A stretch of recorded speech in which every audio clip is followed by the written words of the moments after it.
Hello, welcome और welcome back to my channel. मेरा नाम नेहा है। आई होप आप सब लोग अच्छे होंगे। मेरे पास में काफ़ी सारी क्वेरीज आ रही थी कि अभी मेरी तबीयत कैसी है। तो मैं बता देती हूँ पूरा, थोड़ा सा डिटेल में मैं बता देती हूँ मेरे साथ अभी क्या हो रहा है। लास्ट 6 मंथ से हमारे ऑफिस में जो हम जिस प्रोजेक्ट पे काम कर रहे हैं, उसका ऐसा काम है कि हम 12 घंटे से भी ज़्यादा काम करते हैं एक दिन में, and plus Saturday and Sunday की भी छुट्टी नहीं होती है। 6 महीने से ऐसा चला आ रहा है। उसकी वजह से मेरी गर्दन इतनी ज़्यादा स्टिफ हो चुकी है, लाइक ऑलरेडी इसमें दिक्कत थी। तो अभी हाल ही में मुझे सीटी स्कैन और एमआरआई करवाना पड़ा, तो मैंने करवाया। उसमें मसल स्पैज़म आया है। मैं 2 दिन तक तो ऑफिस गई थी, वो नेक कॉलर पहन के, लाइक जो क्रीम कलर का आता है वो वाला नहीं, एक मैग्नेट वाला आता है अलग, वो वाला। ऑफिस में भी मेरे से नहीं बैठा जा रहा था। तो मैं डिटेल में बताती हूँ मुझे क्या हुआ है। लाइक मेरी गर्दन इतनी ज़्यादा स्टिफ हो गई थी, अभी भी है, बट पहले तो लाइक मैं इतना भी नहीं मुड़ सकती थी ऐसे। अगर किसी को मेरे से बात करनी हो तो मेरे आई लेवल पे आके बात करो, ऑफिस में भी, ठीक है। सो अभी इतना मुड़ा जा रहा है मेरे से, एंड इस साइड से थोड़ा कम, क्योंकि यही वाला एरिया मेरा स्टिफ है अभी बहुत ज़्यादा। और अभी जुकाम भी हो रखा है मुझे, तो आवाज़ ऐसी लग रही होगी। एंड अभी रिसेंटली क्या हुआ था, हम लोग जयपुर से अजमेर कार में आ रहे थे। धूप बहुत तेज़ थी, दोपहर का समय था। मेरी बॉडी ऑलरेडी नम थी, लाइक मैं चेयर पे नहीं बैठ सकती थी क्योंकि नम हो जाती थी पूरी लेफ़्ट साइड की बॉडी मेरी। तो क्योंकि मेरे को पैर को ऐसा सीधा रख के बैठना होता है।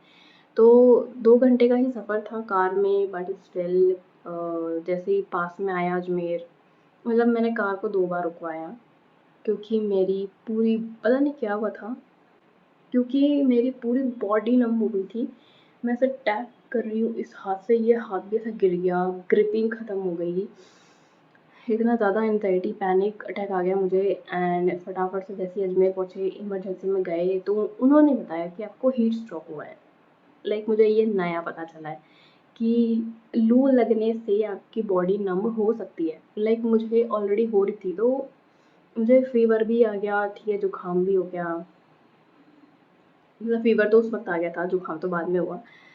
तो वो ज़्यादा ट्रिगर हो गया। जो एरिया आपका कमज़ोर होता है, तो उन्होंने बताया जब हीट स्ट्रोक होता है वही एरिया को वो ज़्यादा अफ़ेक्ट करता है।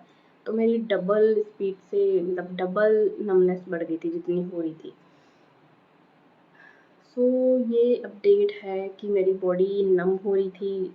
यहाँ पे मेरे को पेन था, पोस्चर पेन था। तो इतने 4-5 डॉक्टर मैंने विज़िट कर लिए टेंशन में कि भाई सब कुछ सही था, विटामिन्स भी सही हैं, बट स्टिल ये क्या हो रहा है। तो ये पोस्चर पेन है, मुझे फाइनली समझ आ गया, ठीक है। एमआरआई सीटी स्कैन में सिर्फ मसल स्पैज़म आया है, जो कि पोस्चर की वजह से होता है। उसमें भी आपको ध्यान रखना ही होता है। सो उन्होंने बताया, डॉक्टर्स ने, जितने भी डॉक्टर्स के पास गई एक ही बात बोले सब कि आप योगा करो, ब्रीदिंग एक्सरसाइजेस करो। मैंने ब्रीदिंग एक्सरसाइज बीच में छोड़ दी थी, तो मैंने फिर से कंटिन्यू की है, और अभी मुझे बहुत आराम है, ट्रस्ट मी। लाइक बहुत ज़्यादा मेरी तबीयत ख़राब हो गई थी, एंड ब्रीदिंग एक्सरसाइज से मैंने अपने आप को ठीक कर लिया है। वरना डॉक्टर्स ने तो मुझे एंग्जायटी की मेडिसिन दी भाई, कि ब्रेन रिलैक्स रहे, कुछ होता है तो फिर हो, मेरे को तो हो जाता है भी, ऐसे कैसे हो गया, कुछ हो गया तो। या दिस इज़ द अपडेट कि अगर आप लोगों को भी पोस्चर पेन है तो आप पोस्चर को ढंग से रखो, ठीक है। एकदम सीधे होके बैठो, थोड़ा सा चिन टक करके बैठो।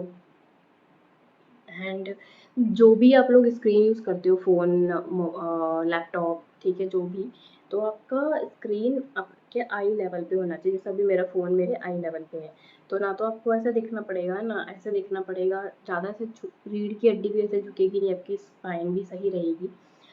सो या एंड तो बॉडी में नमनेस होने के सिर्फ एक ही कारण नहीं होता है। ये पोस्चर की वजह से आपकी नर्व कंप्रेस होती है, उसकी वजह से भी ब्लड सर्कुलेशन ख़त्म हो जाता है, उसकी वजह से भी नमनेस आ जाती है। प्लस विटामिन की कमी से तो आती ही है, ठीक है। तो आप लोगों को कुछ भी होता है तो आप फटाफट से डॉक्टर को विजिट करो और सारी चीज़ें रूल आउट कर लो, एमआरआई, सीटी स्कैन, विटामिन्स, ठीक है। पूरा कंक्लूजन निकालने के बाद में उस पर काम करो।